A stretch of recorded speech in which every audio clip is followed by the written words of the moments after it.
তা আমি চাই শেখ হাসিনার বিচার, কারণ এই যে পুলিশরা গুলি করছে, এই পুলিশের মা বাপ ছিল শেখ হাসিনা। জাতিসংঘের মহাসচিব বা সেক্রেটারি জেনারেল হওয়ার পথে দৌড়ে এগিয়ে আছেন doctor Mohammad Yunus. It could happen.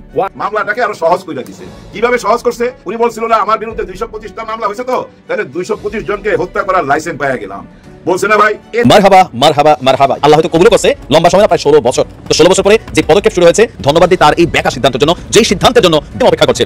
শেষ করেন আমার 4-4টা পেজ নষ্ট হয়েছে, যতটুকু মন খারাপ ছিল আজকের এই নিউজটা দেখার পর, এটা আপনাদের সামনে আনার পর আমার অনেকাংশে মন ভালো হয়ে গেছে।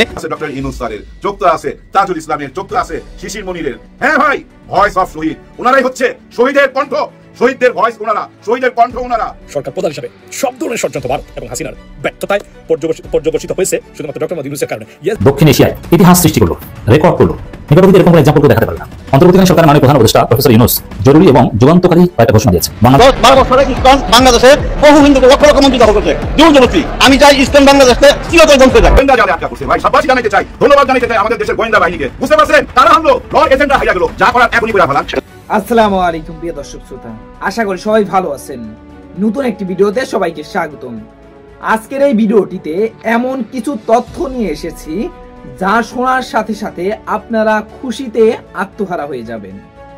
ভিডিওর শুরুতেই বাংলাদেশের রাজনৈতিক প্রেক্ষাপট নিয়েও বেশ কিছু ভিডিওর অংশ বিশেষ আপনারা দেখেছেন। মূলত আজকের এই ভিডিওটিতে সেই সকল ভিডিওর বিস্তারিত আলোচনা দেখতে পারবেন। ভিডিওর শুরুতেই যে সকল ভিডিও দেখেছেন তা থেকে ইতিমধ্যেই আন্দাজ করতে পেরেছেন আজকের এই ভিডিওটি কতটুকু গুরুত্বপূর্ণ হতে চলেছে। অতএব চলুন না টেনে একটি লাইক দিয়ে সম্পূর্ণ ভিডিওটি দেখে আসি। শেখ হাসিনা এবং আশেপাশের অনেকের কথাই বলবো আজকে। প্রথম শেখ হাসিনাকে দিয়ে শুরু করি। প্রাক্তন প্রধানমন্ত্রী, উনি কিন্তু ঠিক টাইমে যদি চুপ হয়ে যাইতো, নিজেকে বোকা প্রমাণ করতে পারতো, তাহলে ওনাকে আমি বুদ্ধিমতী বলতাম। আমি কখনো ওনাকে বুদ্ধিমতী বলতে চাই না, কারণ আমার কাছে, আমার দৃষ্টিতে উনি বোকা। কারণ কি জানেন, উনি যখন দেখলো যে আন্তর্জাতিক বিচার ট্রাইব্যুনালে বিচার ওপেন হয়ে গেছে, আর আন্তর্জাতিক বিচার ট্রাইব্যুনালটা যে কি উনি তো জানে, কারণ এই ট্রাইব্যুনালেই উনি অনেককেই ফাঁসিতে ঝুলাইছে। এর ক্ষমতা সম্বন্ধে ওনার জানা আছে তো, তাই না? এটা জানার পর যদি উনি একটু বোকা শাস্তো, একটুখানি এইটুক বইলা দিত যে দেখেন লাস্ট 36 দিনে বা লাস্ট 20 ডেজে যা কিছু হয়েছে বাংলাদেশে আমি থাকাকালীন, এগুলা ছিল আমার ভুল, আমার মিস্টেক। যেটা জয় বলছে, সজীব জয় বলছে না মিস্টেক, ওই মিস্টেক শব্দটা যদি বলতো, যেটা আমার ভুল ছিল, আমি অন্যদের প্ররোচনায় এই কাজগুলা করছি, এরকম একটা বোকা বোকা কথা যদি বইলা দিত, তাহলে দেখেন ওনার উকিল অন্তত এই বিচার ট্রাইব্যুনালে লড়াই করতে পারতো, তর্ক যুক্তি দাঁড় করাইতে পারতো যে আমার মক্কেল, ইউর অনার, আমার মক্কেল এখন অনুশোচনায় ভুগতেছে। উনি এতটাই বিবেকের ধ্বংসনে আছে যে উনি চুপ হয়ে আছে, দেখেন না উনি কোনো কথা বলে না। এটা বলতে পারতো যখন থেকে বিচার ট্রাইব্যুনাল আরম্ভ হয়েছে, তখন থেকে যদি চুপ হইয়া ওরকম একটা বোকা বোকা কথা বইলা দিত, তাহলে উনার উকিল উনার পক্ষ হইয়া আজকে এই জেরা করতে পারতো, তাই না? কিন্তু উনি তো তা করেন নাই, বরঞ্চ মামলাটাকে আরো সহজ করে দিছে। কিভাবে সহজ করছে? উনি বলছিল না আমার বিরুদ্ধে 225টা মামলা হয়েছে, তো তাহলে 225 জনকে হত্যা করার লাইসেন্স পেয়ে গেলাম। বলছে না ভাই, এই ধরনের একটা কথা বলছে। একজন অপরাধী যদি এই ধরনের হুমকি দেয়, অনেক সাক্ষী তো ভাই সাক্ষী দিতে আসবে না, ভয় সাক্ষী দিতে আসবে না। আদালতে ওই কথাগুলাই বলা হয়েছে যে সাক্ষীদেরকে উনি ভয় দেখাইতেছে, উনার ভয় শোনানো হয়েছে। উনি আরো বলতেছিল না তোমাদের কি বইলা দিতে হবে, তাদের বাড়িঘর ছিল না, মানে আগুন জ্বালাও, কিছু হাদিয়া দিয়া দাও। আবার এই কথাও বলছে এবার আইসা আমি কোনো উন্নয়ন করুম না, এবার আইসা ময়লা সাফ করুম, ময়লা। তার মানে কি জানেন, আওয়ামী লীগ ছাড়া যেসব দল আছে, বিএনপি, জামাত, এই যে জুলাই গণ অভ্যুত্থানে যারা নাম ছিলেন মাঠে, সবাই অডিও ভিডিও কল বাছাই কইরা এই ময়লাটাই সাফ করতে চায় উনি, এই ময়লাটা সাফ কইরা ফেলাইবো। কত বড় হুমকি, চিন্তা করেন। ওই হুমকি গুলাই এখন আদালতে পেশ করছে, এবং এটা আমলে নিছে প্রধান বিচারক এবং মহামান্য বিচারক, ওইটা আমলেও নিছে। দেখেন এই আদালতে একটা সাক্ষী, খুব করুণ কাহিনী, আপনারা হয়তো অনেকে শুনছেন, অনেকে জানেন, জানেন না। উনি হলেন পারভিন বেগম। পারভিন বেগমের পেশা ছিল রাজমিস্ত্রি। রাজমিস্ত্রি কিন্তু পুরুষদের পেশা, আমরা জানি। ইদানিং দেখবেন অনেক মা বোন রাজমিস্ত্রিদের সহকারী হিসাবে কাজ করে। পারভিন বেগম তেমনি একজন রাজমিস্ত্রির সহকারী হিসাবে কাজ করত। ইট, বালু, সিমেন্ট এগুলা আগায় দিত, অর্থাৎ রাজমিস্ত্রির সহকারী। চিন্তা করেন কত কষ্টের কাজ। সেই কাজ শেষ কইরা এই জুলাই 36 দিনের জুলাই শেষের দিকে উনি যাত্রাবাড়ির রাস্তা পার হইতেছিল। রাস্তা পার হইয়া দেখে শত শত লাশ পইড়া রইছে, রক্তে রাস্তা ভাইসা গেছে। একটু দূরে দেখে 12-13 বছরের একটি ছেলে, তার গলায় আইডি কার্ড ঝুলতেছে এবং পাশে তার বইপত্র পড়ে রয়েছে, বই ব্যাগটা পড়ে রয়েছে, ওনার বুকের মধ্যে লাগে, কারণ ওনার একটা সন্তান মারা গেছে ওই বয়সের। উনি দৌড়ে যায় ওই বাচ্চাটাকে কোলে নেয়, দেখে যে তখনও বাচ্চাটা বাইচা আছে। উনি ভাবতেছে তাকে হাসপাতালে নিয়ে যাবে, এর মধ্যেই দেখে কিছু দূরে পুলিশ আবার বন্দুক তাক করছে। উনি চিৎকার করে বলতেছে গুলি করেন না, গুলি করেন না, এর মধ্যে গুলি করে দিছে। আর ওই গুলির সাথে সাথে এই বাচ্চাটা ওই পারভিনকে না আঁকড়ায় ধরছে, জড়ায় ধরছে, এবং জড়ায় ধরে না তার শেষ নিঃশ্বাসটা ত্যাগ করছে। পারভিন এই আদালতে বলতেছিল মানুষ যে কিভাবে মারা যায়, তার শেষ নিঃশ্বাস ত্যাগ করে, সেটা আমি টের পাইছি আমার বুকের মধ্যে, কারণ এই বাচ্চাটা আমাকে এভাবে শক্ত করে জড়ায় ধরে রাখছিল। তারপর একটা টাইমে ঢইলা পড়ছে, আর পারভিনও তখন তার সাথে সাথে রাস্তায় শুয়ে পড়ে। আর উনি একটুখানি মাথা উঁচু করে দেখার চেষ্টা করছে যে আর কোনো গুলি হবে কিনা বা কে গুলি করতেছে। ওই টাইমেই ভাই ঝাঁঝরা, গুলির ঝাঁঝরা আইসা ওই যে স্প্লিন্টার গুলা উনার মুখে চোখে লাগে, সঙ্গে সঙ্গে উনি অন্ধ হয়ে যায়, আর চোখে কিছু দেখতে পাইতেছিল না। এর মধ্যে বাচ্চাটাকে অনেকক্ষণ ঝাঁকি দিছে, দেখে কোনো নড়ে না। উনি বুঝতে পারতেছিল যে বাচ্চাটা আর নাই পৃথিবীতে। উনি বাচ্চাটাকে রাইখা উনি হামাগুড়ি দিয়ে কিছু দূরে যায় চিৎকার করতেছিল। তারপর একজন রিক্সাওয়ালা ভাই উনাকে নিয়ে হাসপাতালে পৌঁছায়। উনি ওনার হাজবেন্ডকে ফোন দেয়, হাজবেন্ড আসে, আর হাসপাতালের ভিতরে তখন ভাই আহত মৃত্যু যন্ত্রণায় অনেকেই চিৎকার করতেছিল। পারভিন বলতেছিল ওই চিৎকারগুলো আমি নিতে পারতেছিলাম না, আমি পাগল হয়ে যাচ্ছিলাম। তখন বিচারক উনাকে জিজ্ঞাসা করছে আপনি কি চান? তা আমি চাই শেখ হাসিনার বিচার, কারণ এই যে পুলিশরা গুলি করছে এই পুলিশের মা বাপ ছিল শেখ হাসিনা। শেখ হাসিনার অনুমতি ছাড়া এই পুলিশ গুলি করে নাই। আমি ওই শেখ হাসিনার বিচার চাই। উনি আরো একটা কথা বলছে যেটা সবাইকে কাঁদাইছে এখানে, মাননীয় বিচারক দেখেন আমার পেটে এখন একটা সন্তান, আমার 2টা সন্তান বাসায়, আমি অন্ধ, আমি আমার জীবনটা কিভাবে পার করব? কিন্তু আমি আপনাদের কাছে কোনো সাহায্য চাচ্ছি না, আমি চাচ্ছি বিচার। কারণ এই বিচারটা যদি না হয় ভবিষ্যতে আবার যারা ক্ষমতায় আসবে তারাও পুলিশকে বলবে গুলি চালাইতে, আর পুলিশ সেই হুকুমটাই জারি করবে, পুলিশ আমাদের উপরে গুলি করবে, আমাদেরকে মেরে ফেলবে। আমরা শেখ হাসিনার বিচার চাই। দেখেন একজন মা, একজন বোন রাজমিস্ত্রির কাজ করে, বুঝছেন তো কত কষ্টের কাজ করে উনি তার জীবন চালাইতো, তার সংসার চালাইতো। আজকে তার চোখ নাই, কিন্তু চোখ তো আছে ডক্টর ইউনূস স্যারের, চোখ তো আছে তাজুল ইসলামের, চোখ তো আছে শিশির মনিরের। হ্যাঁ ভাই, ভয়েস অফ শহীদ ওনারাই হচ্ছে শহীদের কণ্ঠ, শহীদদের ভয়েস ওনারা, শহীদের কণ্ঠ ওনারা। শহীদরা তো পৃথিবীতে নাই, ওনাদের রক্তের সঙ্গে কথা দিছে এই দেশের মাটিতে বিচার হবেই, আর সেই বিচারটাই হইতে যাচ্ছে। কিন্তু বিচার নিয়ে আমাদের তেমন কোনো মাথা ব্যথা নাই। আমাদের সবচেয়ে বড় মাথা ব্যথা আগামী নির্বাচন, গণতন্ত্রের মুক্তি দেওয়ার জন্য নির্বাচন করতেই হবে। নির্বাচন করলেই সোনার বাংলাদেশ গইরা উঠবে। গত 54 বছর নির্বাচিত বহু সরকার দেখছি, আগামীতেও দেখবো, কিন্তু সেটা আমার সাবজেক্ট না। আমার আজকের সাবজেক্ট শহীদের কণ্ঠ। এই শহীদের কণ্ঠ কি রোধ করা যাবে? যাবে না। শহীদের কণ্ঠ রোধ করা যাবে না, ডক্টর ইউনূস স্যারের কণ্ঠ রোধ করা যাবে না, তাজুল ইসলাম সাহেবের কণ্ঠ রোধ করা যাবে না। এরকম অনেক শিশির মনির পিছনে দাঁড়ায় রয়েছে ভাই, সবাই দেখতে পাবেন, কারোই কণ্ঠ রোধ করা যাবে না। সবচেয়ে বড় প্রবলেমটা কি দাঁড়াইছে জানেন? সবচেয়ে বড় দলের সাথে বড় প্রবলেমটা এই 72-এর সংবিধান, 74-এর সংবিধান, ওই সংবিধানটা পরিবর্তন করতে চায় না, ওই সংবিধানে হাত দিতে চায় না। এই জুলাই সনদপত্রের নামে যা কিছু লেখা হয়েছে সব কিছু আমরা সংসদে বৈঠক করুন। এখন করলে ভবিষ্যতে আইসা 15-20 বছর পর কেউ আইসা যদি আবার মামলা ঠিকা দেয় এই জুলাই গণ অভ্যুত্থানের সাথে যারা জড়িত, অথবা এই সংবিধান যারা চেঞ্জ করছে তাদেরকে যদি আবার ফাঁসিতে ঝুলায়, এরকম একটা কথা বড় দল থেকে সবসময় বলে আসতেছে, এখনো বলে। কেন বলে জানেন? কেন এই 72-74-এর সংবিধান বদলাইতে চায় না? এর পিছনে কারণটা বুঝেন? এর পিছনে ভাই কারণ একটাই, এটা বদলাইতে গেলে কি আসে? 24-এর সংবিধান আসে। 72-71-এর সংবিধানটা যদি আপনি বদলাইতে চান, বদলায় কি আসলো? 2024-এর সংবিধান। অর্থাৎ আপনার ঘরের যে পুরনো টেলিভিশনটা, ওইটা আপনি বদলায়া লেটেস্ট মডেলের একটা টেলিভিশন আনলেন, যেটা দিয়ে আপনি সারা বিশ্ব দেখতে পাবেন। ওই টেলিভিশনটা আনলে পুরান টেলিভিশনটা তো আপনাকে ফেলে দিতে হইতাছে, তার মানে পুরনো সংবিধানটাকে ফেলে দিতে হইতাছে। আর পুরনো সংবিধানটা ফেলে দিলে ওনাদের রাজনীতির অনেক বয়ান ফেলে দেওয়া হয়, অনেক কথাই ওনারা বলতে পারবে না। কোন কথাগুলা, যেই কথাগুলা 13-14 মাস বলতে বলতে এখন আইসা থামছে, ওই যে স্বাধীনতার পক্ষে বিপক্ষে, ওই খেলাটা আর খেলতে পারবে না। কারণ স্বাধীনতার বিপক্ষে যারা, তারাই তো 24-এ আইসা নতুন একটা সংবিধান দিল।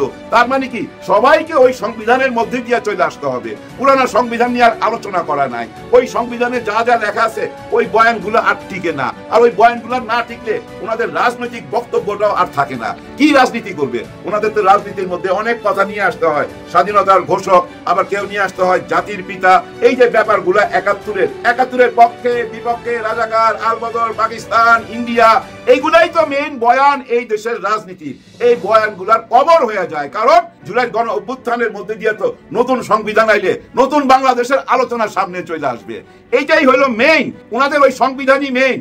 পারভিন যে চোখে অন্ধ, তার যে পেটে সন্তান, তার ভবিষ্যৎ কি হবে সেটা নিয়ে কারো চিন্তা নাই। এই যে 1400 শহীদ হইল, এই শহীদের মা বাপদের কি চাওয়া সেটা নিয়ে চিন্তা নাই। এই যে 30-35 হাজার পঙ্গু হয়ে আছে, তাদের কি চাওয়া সেটা নিয়ে কোনো কথা নাই, সেটা নিয়ে কারো মাথা ব্যথা নাই। সবাই মাথা ব্যথা, তাড়াতাড়ি নির্বাচন দেন, নির্বাচিত সরকার এসে সব ঠিক করে ফেলাবে। কিন্তু এটা তো অনেকেই বিশ্বাস করে না, আমরা বিশ্বাস করি না। যারা শহীদ তারাও ভাই ওপার থেকে এই কথা বিশ্বাস করে না, আর জীবিত শহীদরা তো করেই না। হাসনাত আব্দুল্লাহ, এই যে নাহিদ ইসলাম, সার্জিস, এরকম অনেক শত না ভাই, হাজার লক্ষ লক্ষ শহীদ বাইচা আছে, যারা জুলাই গণ অভ্যুত্থানের জন্য রাস্তায় নামছিল। কি কারণে রাস্তায় নামছিল এটা তো ভাই এখন আয়নার মতো পরিষ্কার, তাই না? আমাদের কাছে কি কারণে দেশের সমস্ত অর্গান, প্রশাসনের সর্ব অ্যাঙ্গেল থেকে উনাকে সাহায্য করছিল এই অপরাধগুলো করার জন্য। ভাই সাধারণ কোনো অপরাধ না তো ভাই, সাধারণ কোনো অপরাধ না।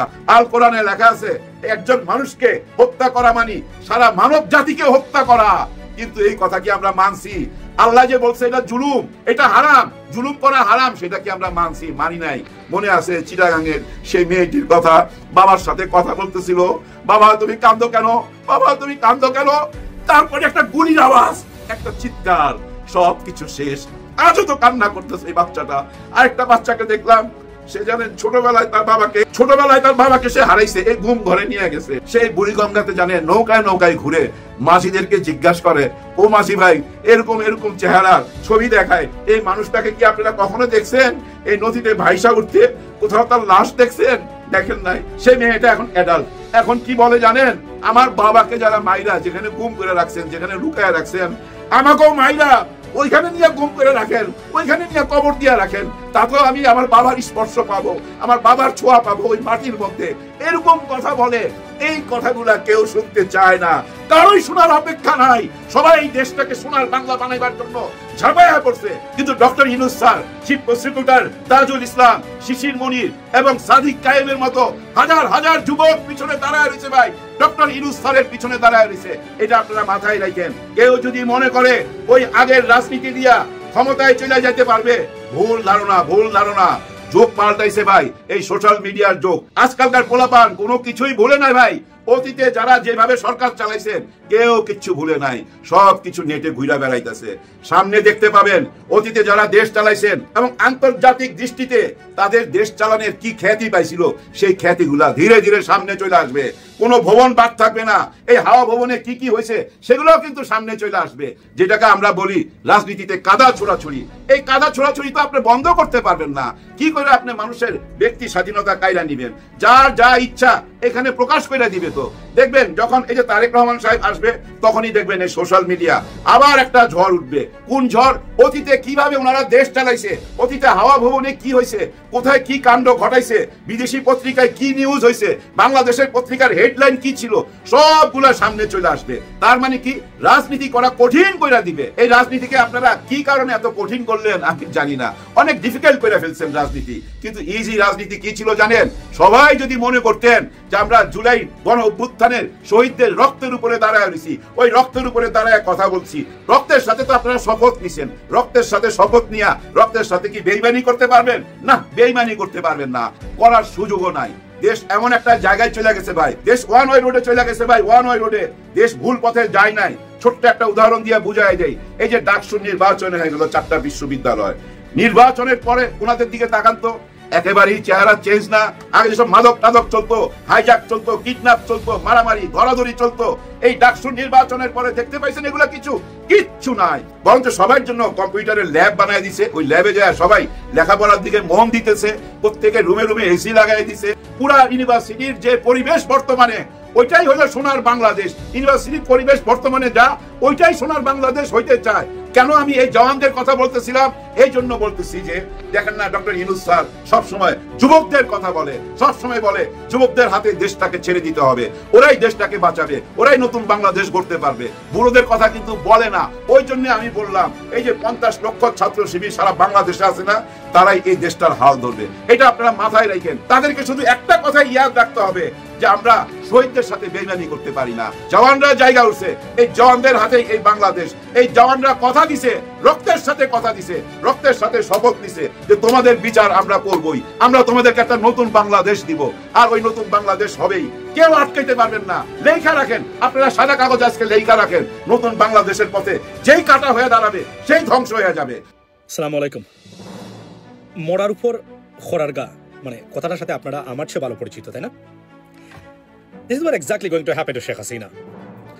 ডক্টর মোহাম্মদ ইউনূসের উপরে ক্ষুব্ধ শেখ হাসিনা এবং ভারত। কেন? কারণ Bangladesh being protected by his presence at the government, or I mean as a head of the government, সরকার প্রধান হিসাবে সব ধরনের ষড়যন্ত্র ভারত এবং হাসিনার ব্যর্থতায় পর্যবসিত হয়েছে শুধুমাত্র ডক্টর মোহাম্মদ ইউনূসের কারণে। Yes, there are some failures of the government, but এটা বাদ দিলে এটা মানে শেখ হাসিনা এবং ভারতের যে চেষ্টা তারা করেছিল পাল্টা আক্রমণে, সেটা সম্পূর্ণ ব্যর্থতায় রূপ নিয়েছে। কারণ তার কারণে এবং তার ইন্টারন্যাশনাল কানেকশনের কারণে, particularly United Nations and United States of America and the European Union, ladies and gentlemen, every country, even the Middle East, except this wicked country, India, not Indian people, Indian government. So আপনি দেখেন নতুন খবর কি, একটু সরে যাই পড়েন। এটা হচ্ছে যে doctor Mohammad Yunus reportedly being chosen as a potential candidate for the Secretary General of the United Nations, অর্থাৎ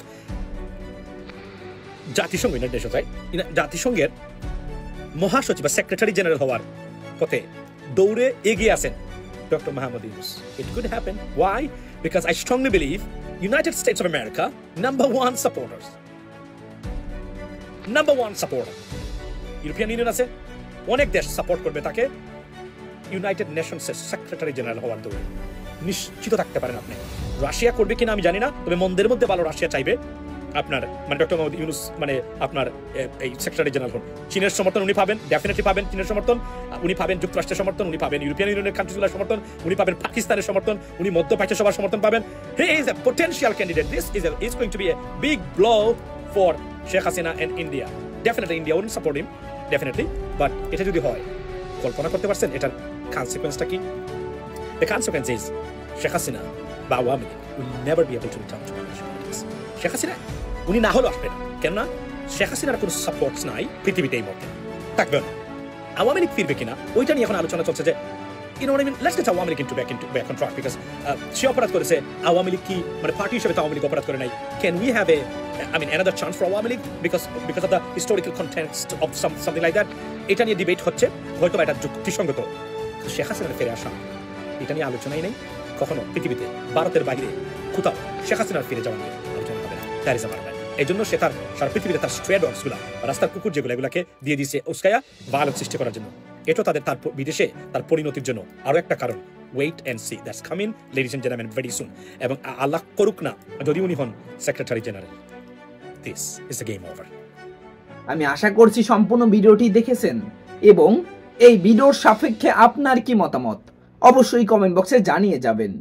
ভিডিওটি ভালো লেগে থাকলে শেয়ার করতে ভুলবেন না। আমাদের এই চ্যানেলে নতুন হয়ে থাকলে চ্যানেলটি সাবস্ক্রাইব করে চ্যানেলের পাশে থাকবেন।